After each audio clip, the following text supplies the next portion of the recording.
Hello everyone, I'm going to be creating a look for you today with dark red lips. Now I think dark lips can be worn by absolutely everybody.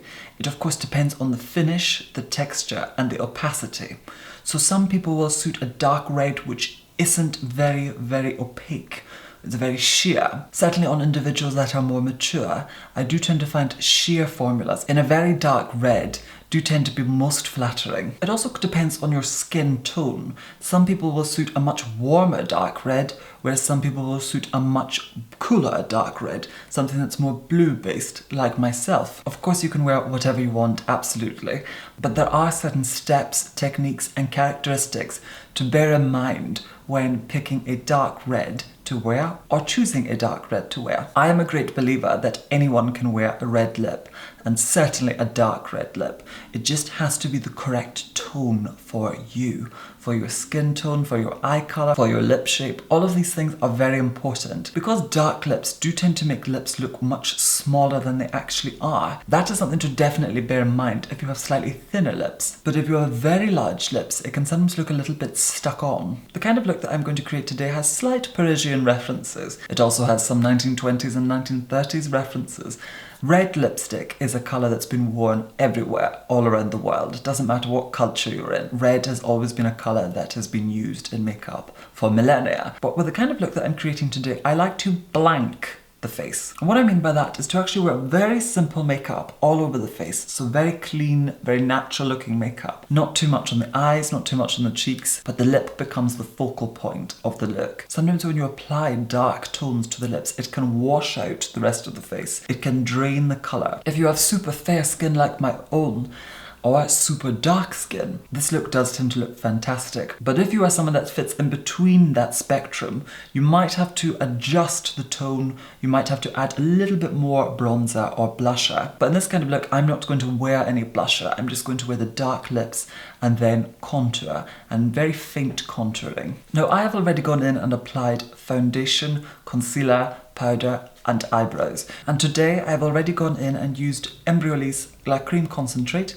just to moisturize and prep my skin. For foundation, I applied Kat Von D's Lock-It Foundation in the shade Light 42 Neutral. For under eye correction and pinpoint concealing here and there where need be, I used one of Kryolan's Dermacolor Cream Concealers. And for additional coverage in areas where required, I applied Kat Von D's Lock-It Concealer in the shade L1 Neutral. Then I applied Studio Fix Powder Foundation in the shade NW10.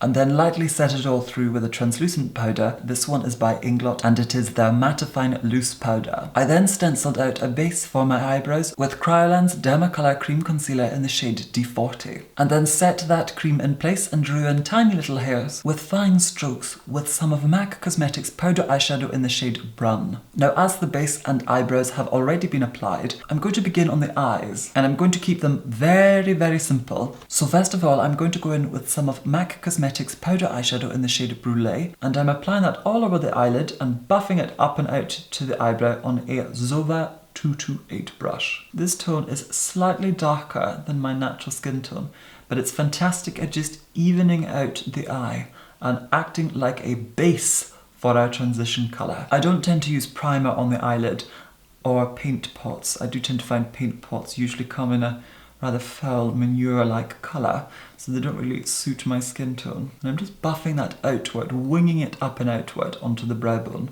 and slightly into the temple, just so that there's a slight amount of shape, but very faint. Then I'm taking a little bit of that Brûlée on a MAC 217 and just buffing it underneath the eye, just ever so slightly. And as most of the product is now no longer really in the brush, I'm just buffing everything through just to ensure seamlessness, which is something I'm very fond of. Now I'm going to apply only a slight amount of MAC Cosmetics powder eyeshadow in the shade Omega, which will be our contour colour overall. So I shall be using it on the eyes just to add a little bit of sculpture and definition, as well as on the cheekbones to contour. And I'm first of all applying that underneath on a Charles Fox 8146031 brush. And I don't want to apply too much of this, I just want there to be a faint shadow so that we have some shape. You can always go back in with your 217 from before and just buff that through. That's probably all I'm really going to apply. Depending on your skin tone, just use something that is your contour colour. That will work fantastically if Omega is too light for you. Now, instead of taking the colour through the crease and blending it across the eye like that,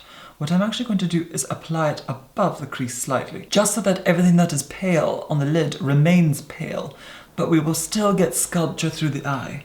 So I'm only taking a tiny bit of that Omega on my 217, and I'm just stippling that on first of all, stippling it round the area that I want to darken, rather than buffing through. And as you can see, that just lifts the eye without deducing any of the lightness on the eyelid, but it also sculpts and broadens the eye. I will give an example with a clean 217. Instead of taking your blending brush and drawing through the crease like that, what I'm doing is drawing outside of it. So where the line of the crease is, we draw on the other side of it, on top of it, rather than going through that. That is what I'm doing, just on top of it. You can go back in with your 227 and just sweep over what you've applied. Now, one thing that I think is sacrosanct is to connect what you've applied underneath into the socket, or what you've applied on top, just so that it all looks neat. Unless of course you're doing a look where you do not wish to have that, I'd always make the recommendation to do so. And again, we're not drawing in the light area, and I'm connecting them both around just like that. And I'm connecting the two together on an Inglot pencil brush.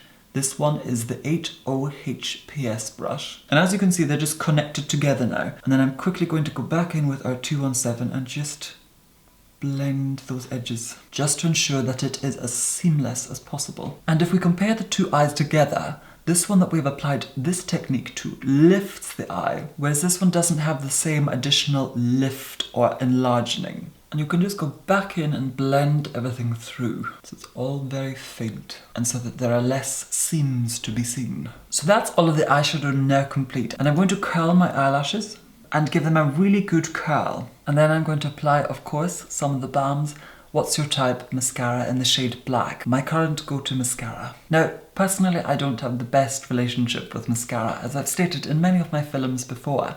So I always like to apply mascara whilst looking down in a mirror, so that I can see exactly where the mascara is going. And then for the underneath of the eye, and I don't really want to apply too much mascara to the lower lashes, I'm just going to blacken them ever so slightly. I'm just taking this lash brush by MAC Cosmetics and just applying it very faintly. So that more or less completes the eyes. I'm then going to take some of MAC Cosmetics powder eyeshadow in the shade Omega, again on a screen face brush, and just stippling that on first of all, blending it very gently. And when you stipple, it's a good idea to concentrate a lot of the colour first of all in the area that you want to be the darkest, and then blend outward, so that it begins to fade into the area where you don't want to see contour. And by just building it up ever so slightly, you just ensure a really seamless finish. And I much prefer the technique of stippling, especially when you have applied foundation previously, because it is less abrasive to the foundation that you have previously applied, because when you sometimes move very hastily across the skin, when you drag across it, it can disturb the texture of the foundation. So sometimes it is wise to stipple instead. And I'm taking that contour colour quite far over, just so that the face looks really sculpted and slightly gaunt. And for highlighter, I'm going to apply some of MUA's Undress Your Skin Powder Highlighter on a MAC Cosmetics Duo Fibre brush. I quite like applying highlighter on these sorts of brushes, as they very gently go over the skin. So you can buff them more so than you can with a denser brush, but they just build up the colour beautifully. I'm just taking it slightly underneath the brow, and a slight amount of that just to the bridge of the nose. I always like a little bit of highlighter there, as the bridge of my nose is slightly repressed. And taking the remainder of that product, I'm just lightly dusting it over the forehead, just to give the region a slight glow. Not that my forehead really requires highlighting, as it could be mistaken for a small continent. You could probably do with a surgeon. So that is the look overall complete. Now, I think this is a great look, just as it is. I could always go in with a tiny bit of lip liner to correct the asymmetry within my lips, and then apply some lip balm or 8-hour cream and be done for the day. Fantastic look, it's universal. Every skin tone can wear this look. Anyone can wear this look. Of course, you adjust it to your skin color and to your eye type and eye shape. It's really just about enhancing and refining your features as they are. But Now it's time for the dark lip. And today I'm going to go in with some of Illamasqua's lipstick in the shade Growl, which is this beautiful dark deep red colour. Unfortunately, this lipstick has sadly been discontinued. Now I hope they bring it back, as it is a fantastic colour, and everyone that I apply it to, all of my clients, all of my friends that I've used this colour on, they all fall in love with it, because you can wear it as a stain, you can wear it quite heavily, you can wear it on the eyes because it can be worn as a stain. You can even apply a little bit of it as a blusher, just as a very faint stain on the cheeks. It also looks beautiful when you apply an opaque layer of it to the lips, as I am going to do today. A similar colour would be Dark Side by MAC Cosmetics, as well as Tom Ford's Black Orchid. Every brand tends to do a dark lipstick, but Growl is definitely a unique colour, as it's got quite a black undertone to it. Another trick that I would recommend to achieve a colour similar to this, or if you want to just deepen or vamp up a look, is by applying a tiny bit of black pencil in amongst the lipstick once you've applied it. Of course, by working the black lipstick in on top and amongst